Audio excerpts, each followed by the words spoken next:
بدعات اور جو رسم و رواج ہیں ان کو ختم کرنے کا آسان طریقہ کیا ہے؟ ان کو ختم کرنے کا آسان طریقہ نہیں ہے. ظاہر سی بات ہے جتنے بھی انبیاء کرام علیہم الصلوۃ والسلام آئے وہ توحید کی دعوت دیتے اور لوگوں کو مختلف شرک اور خرافات سے روکتے تھے، تو ان کو تکلیفیں سہنی پڑتی تھی. سب سے شدید ترین آزمائشوں کا سامنا جو ہے انبیاء کو کرنا پڑا. ثم الامثل فالامثل، پھر جو ان کے جیسے ہوتے ہیں ان کو بھی تکالیف کا سامنا کرنا پڑے گا. تو اس میں سب سے پہلی چیز ضرورت ہے علم حاصل کرے انسان خود، اور پھر اس کے اوپر عمل کرے.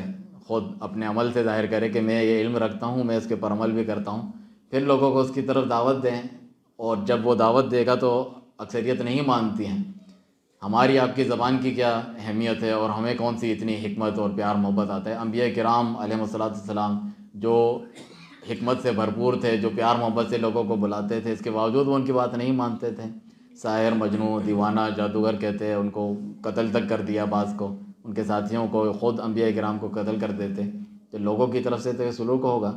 چنانچہ سورۃ العصر میں اللہ سبحانہ تعالیٰ نے یہ چاروں اسٹیپ ذکر کیے ہیں، جو آپ الاصول الثلاثہ کتاب ہے، رسالہ ہے شیخ محمد بن عبد الوہاب رحمہ اللہ کا، اس کے شروع میں انہوں نے بات ذکر کی کہ امام شافعی فرماتے ہیں لو ما انزل اللہ الا هذه السورہ لکفتہم. آپ نے کہا نا چھوٹا سا فارمولہ چاہیے، تو امام شافعی رحمہ اللہ نے فرمایا اگر اللہ تعالیٰ یہ صورت لوگوں کی ہدایت کے لیے جو سورۃ العصر ہے اس کے علاوہ کوئی نازل نہ کرتا تو یہ کافی ہو جاتی، اس سوال کے جواب کے لیے کافی ہو جاتی. کس طرح؟ کیونکہ اس میں اللہ سبحانہ تعالیٰ قسم کھاتا ہے والعصر، زمانے کی قسم، ان الانسان لفی خسر، بے شک تمام انسان خسارے میں ہیں، کوئی کامیاب نہیں ہو سکتا. الا الذین آمنوا، سوائے وہ لوگ جو ایمان لائے. اور ایمان کیسے آ سکتا ہے؟ بیٹھے بیٹھے نہیں آ سکتا. جس طرح لوگ کہتے ہیں کہ باہر بس نکلو، چلے میں نکلو، وقت دو، ایمان خود ہی آ جائے گا سمجھ میں. ایسا نہیں ہے. علم حاصل کرو، کتاب و سنت کا باقاعدہ جو اہل علم ہیں ان سے سیکھو، کتاب دیکھو، دلائل دیکھو، قرآن پڑھو، حدیث پڑھو، تو ایمان اس سے آتا ہے. تو پہلی چیز علم، ایمان.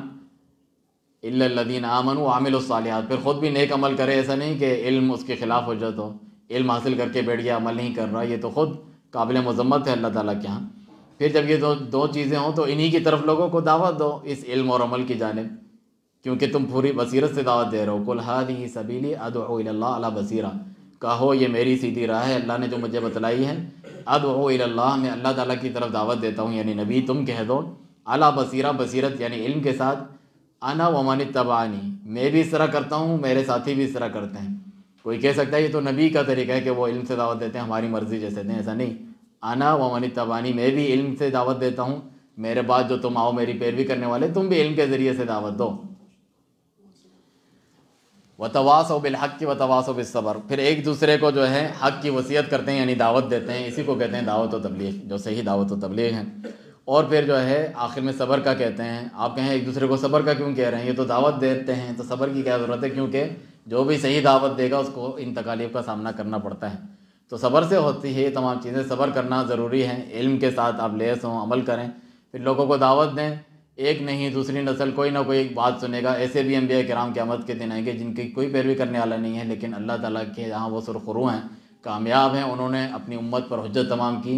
ناکام وہ لوگ ہیں، برے وہ لوگ ہیں جو ان کی قوم والے ہیں، وہ تو کامیاب ہیں، وہ تو سرخرو ہیں.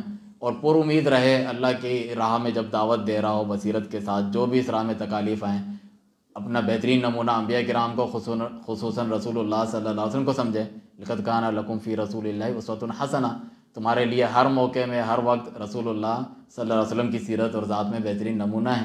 تو آپ دیکھیں آپ کو کتنی تکالیف دی گئیں. طائف کے موقع تو سب سے زیادہ کٹھن تھا، یعنی جتنی ذلت کا اور تکالیف کا بھی سامنا کرنا پڑا. عائشہ رضی اللہ عنہا نے جب پوچھا کہ آپ کو احد کے معرکے ہوئے اور کتنی تکالیف اور زخمی ہوئے، اس سے بڑھ کر بھی کوئی جو ہے آپ کے لیے تکلیف دہ دن تھا؟ تو آپ صلی اللہ علیہ وسلم نے یہی فرمایا کہ طائف کا دن زیادہ تکلیف دیتا، یعنی میں اتنی امید سے گیا تھا اور مجھے اتنی زیادہ جو ہے انہوں نے ذلت رسوائی اور جو ہے لہو لہان کر دیا. میرے جوتے جو ہے خون سے بھر گئے تھے اور میں بالکل یوں ہی جا رہا تھا نا امید سا، اللہ سبحانہ تعالیٰ دعا کرتا ہوا کہ تیرے سوا میرا کون ہے اور کیا ہوگا. تو اللہ سبحانہ تعالیٰ نے آپ کی دعا سن کر جو ہے پہاڑ کے فرشتے کو بھیج دیا کہ کہو تو ان کو یہ دونوں، یہ جو طائف کی وادی ہے، دو پہاڑوں کے درمیان مسل کے پیس کر ختم کر دیا جائے. تب آپ صلی اللہ علیہ وسلم نے یہ تاریخی الفاظ کہے کہ نہیں ہے، چھوڑ دو، مجھے امید ہے اللہ تعالیٰ سے کہ ان کی نسل میں، ان کی اولاد میں ایسے لوگ پیدا ہوں جو اکیلے اللہ کی عبادت کریں، توحید کو مانیں اور شرک کا انکار کریں، تو واقعی ان کی نسل میں جو ہے بعد میں ایمان لانے والے بن گئے مومنین جو چلتے ہیں۔ آج بھی طائف جو ہے مسلمانوں کا شہر اور جو ہے ملک ہے، تو اس طریقے سے جو ہے پر امید رہنا چاہیے۔ تو ان مراحل پر آپ عمل کریں گے تو انشاءاللہ یہاں تو لوگ ہدایت پہ آئیں گے جو ہم چاہتے ہیں، اس کی دعا بھی کرتے ہیں، یہاں پھر ان پر حجت تمام ہو جائے گی، کیونکہ ضروری نہیں ہے کہ ہدایت ہی پر آئیں، کیونکہ وہ ہمارے اختیار میں نہیں۔ ہدایت کی طرف بلانا نبی کے اختیار میں، ہمارے بھی اختیار میں ہے کہ ہم ہدایت کی طرف بلائیں۔ وَإِنَّكَ لَتَهْدِي إِلَىٰ صِرَاطٍ مُسْتَقِيمٍ قرآن میں ہے کہ آپ ہدایت کی طرف بلاتے ہیں، صراط مستقیم کی طرف۔ یہ کہتے ہیں ہدایت دعوت والی ہدایت ہے، جو دعوت دی جاتی ہے لوگوں کو، ہدایت جو ہے ارشاد کہا جاتا ہے اسے۔